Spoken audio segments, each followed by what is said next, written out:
उपयोगकर्ताओं को आकर्षित करने के लिए गेमिंग लिंक वाले जो समाचार पृष्ठों का उपयोग करती है। ईडी ने इस अवैध जुआ गतिविधियों को बढ़ावा देने में शामिल मशहूर हस्तियों और भुगतान कंपनियों की संपत्ति जब्त कर ली है, जिनसे काफी राजस्व प्राप्त हुआ है।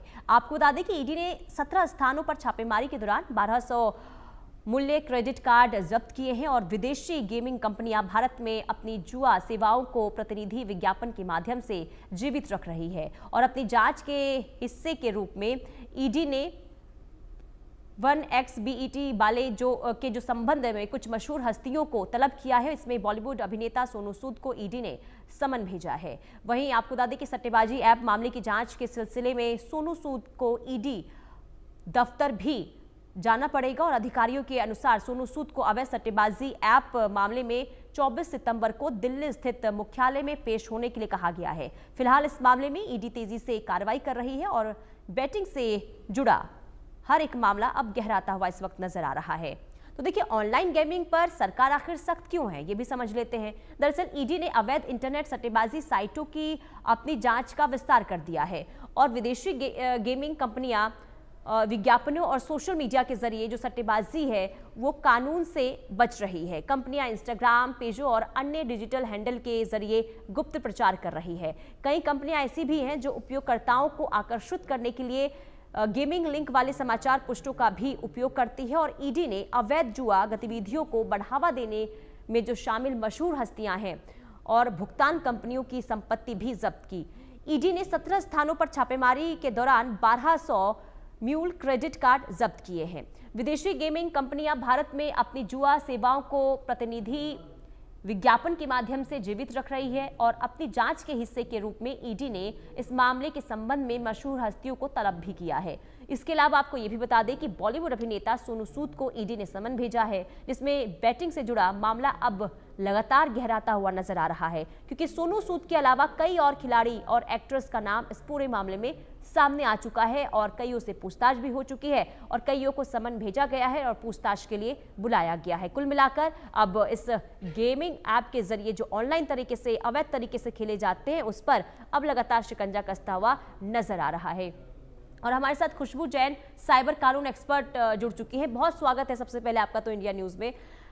ये जो लगातार देखिए हम देख रहे हैं कि ऑनलाइन सट्टेबाजी का जो ये पूरा मामला है वो लगातार दिनों दिन बढ़ता हुआ नजर आ रहा है, लेकिन हैरानी की बात ये है कि अब इसमें कई सेलेब्स हैं, कई खिलाड़ी हैं, उनके भी नाम सामने आ रहे हैं क्योंकि वो इसका जो है विज्ञापन करते हैं। जी बिल्कुल, अगर आप देखेंगे तो ये पहली बार नहीं हुआ है। इसके पहले भी ईडी ने बहुत सारे समन्स दिए हैं बैटिंग रिलेटेड कंपनीज में सेलिब्रिटीज़ को, या बैटिंग रिलेटेड जो केसेस होते हैं उनमें जो भी सेलिब्रिटीज़ इन्वॉल्व होते हैं इनको एंडोर्स करने के लिए उनको भी समन्स दिए जाते हैं। इसका मतलब ये नहीं होता है कि उनका इन्वॉल्वमेंट है बैटिंग के अंदर, बट वहाँ पर ये भी देखा जाता है कि किस तरीके से इस रैकेट में वो इन्वॉल्व है, पैसा किस तरीके से लिया गया है, क्या इनका इन्वॉल्वमेंट सिर्फ एंडोर्समेंट तक ही है और उनको कोई नॉलेज नहीं है कि ये गेमिंग है। अभी आज तक तो ये था कि ये गेमिंग है या फिर गैम्बलिंग है, उसका भी अंडरस्टैंडिंग का बात होता है, बिकॉज बहुत सारी विदेशी कंपनियां थी वो गेम ऑफ स्किल और गेम ऑफ चांस जो लीगल और इलीगल बेटिंग ऐप है उसमें धोखाधड़ी, उसमें एक थोड़ा सा लाइन डालकर बोल देती थी कि ये लीगल है। तो जो सेलिब्रिटीज होते थे वो ये सोचकर कि ओके ये लीगल है तो हम इसको एंडोर्स कर सकते हैं। फिर 2 सेलिब्रिटीज एंडोर्स कर रहे हैं तो 4 और सेलिब्रिटीज एंडोर्स कर देते हैं और ये लोग बहुत हेफ्टी पैसा देते हैं। कंपेयर अगर आप करेंगे किसी और प्रोडक्ट के उसमें, तो अगर आप देखेंगे तो बेटिंग में बहुत ज्यादा पैसा दिया जाता है सेलिब्रिटीज को आने के लिए। और उसका रीजन भी है कि सेलिब्रिटीज की जो रीच है लोगों तक सोशल मीडिया प्लेटफॉर्म के जरिए या फिर किसी और तरीके से, वो रीच इतनी बढ़ जाती है कि लोगों को विश्वास हो जाता है और उनको वो जो पैसा वो सेलिब्रिटीज को दे रहे हैं वो वहां पर उस तरीके से जितने लोग वहां पे रजिस्टर करेंगे उसमें ये वो पैसा कमा लेते हैं। तो ये पूरे इसको लेकर ईडी ये देखने की कोशिश करती है कि क्या किस तरीके से होगा, अगर इन्वॉल्वमेंट होगा। ये तो अभी तक की बात हुई थी। अभी जो नया लॉ आ गया है इंडिया में, जो ऑनलाइन प्रोहिबिशन एक्ट है, online gaming money gaming prohibition act है, उसके जरिए ये बोला गया है कि आप स्किल हो या चांस हो, कोई भी अगर आप ऑनलाइन गेम खिलाते हो जिसमें पैसे का इन्वॉल्वमेंट है वो इलीगल है। तो उसमें लगाम लगाने के लिए उन्होंने ये बोला है कि अगर आप गेम ये खिलाते हो तो आप इलीगल हो, आपको सजा मिल सकती है 3 साल तक की।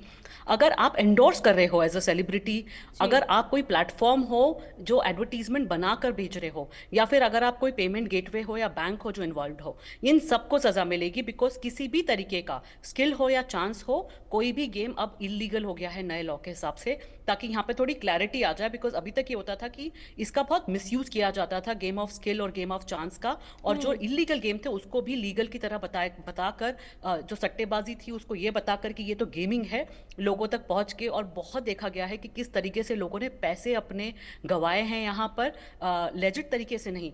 ये कंपनियां आती ही धोखाधड़ी के लिए है, बिकॉज उनको पता है कि इंडिया में कितना बड़ा यूजर बेस है, तो उनको लुभाते हैं, उनको 2 बार पैसे रिटर्न देते हैं और तीसरी बार में गायब हो जाते हैं जब बहुत बड़ा पैसा होता लेकिन है, खुशबू और जैन इनके कोई जी, अते पते क्योंकि नहीं हो देखिए पाते आजकल हैं। छोटे छोटे बच्चे हैं जो इस तरीके से ऑनलाइन गेम के प्रति किस तरीके से उनका जो इन्वॉल्वमेंट है वो बहुत ज़्यादा देखने को मिल रहा है।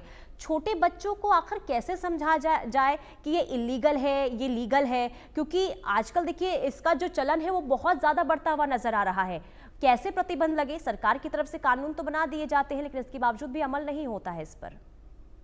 जी बिल्कुल, इसी को लेकर मैं बात कर रही थी कि ये सिर्फ बच्चों को लेकर नहीं है। अगर आप देखेंगे तो हर एज के लोग, हर सोसाइटी का लोग, जो आप देखें, रूरल में देखें या अर्बन में देखें, आप बूढ़े लोग देखें या मिडिल एज या फिर बच्चे देखें, सबको यहाँ पे एक अट्रैक्टिवनेस हो जाती है और ये इन गेम्स में हुक हो जाते हैं। बिकॉज ये गेम में बनाने में वो इस तरीके से इस चीज़ को बनाते हैं कि आप उसमें उसके चंगुल में फंसे रहें, आप उससे बाहर ना आ पाए। तो बनाने का मैकेनिज्म ही उस तरीके से करते हैं कि आप अडिक्ट हो जाएं। तो वो एडिक्शन की जो बात होती है उससे कैसे बाहर निकला जाए या कैसे पता किया जाए को लेकर ही लॉ बनाया गया है। और ये बोला गया है कि अब जो लॉ एनफोर्समेंट एजेंसीज हैं उनको ये समझने की कोई ज़रूरत नहीं है कि ये लीगल है इलीगल है। सभी गेम जो ऑनलाइन दुनिया में हैं जिनमें पैसा इन्वॉल्व है, मनी, ऑनलाइन गेम, ये सब इलीगल है। तो जितने भी लोग इससे एसोसिएटेड होंगे, अगर आप बैक एंड पे उनका हेल्प कर रहे हैं, आप खुद वो कंपनीज है, आप बैंक होकर या पेमेंट गेटवे होकर उनकी हेल्प कर रहे हैं, आप एंडोर्स कर रहे हैं, आप एडवर्टीजमेंट बना रहे हैं, या आप सोशल मीडिया प्लेटफॉर्म पे इनको चला रहे हैं, इन सबको 3-3 साल तक की सजा मिल सकती है इस एक्ट के जरिए। तो अब बात आती है एनफोर्समेंट की। तो आई थिंक वो देखना बहुत बहुत ज़रूरी है कि किस तरीके से इनको एनफोर्स किया जाएगा। बिकॉज लॉ के बाद में, जैसा आपने बोला, कि एनफोर्समेंट बहुत इंपॉर्टेंट चीज़ होती है। तो हमें देखना होगा कि रियल टाइम में कैसे ये इनको नैक करे। बिकॉज ये बहुत इलीगल तरीके से भी या बहुत अलग अलग तरीके से भी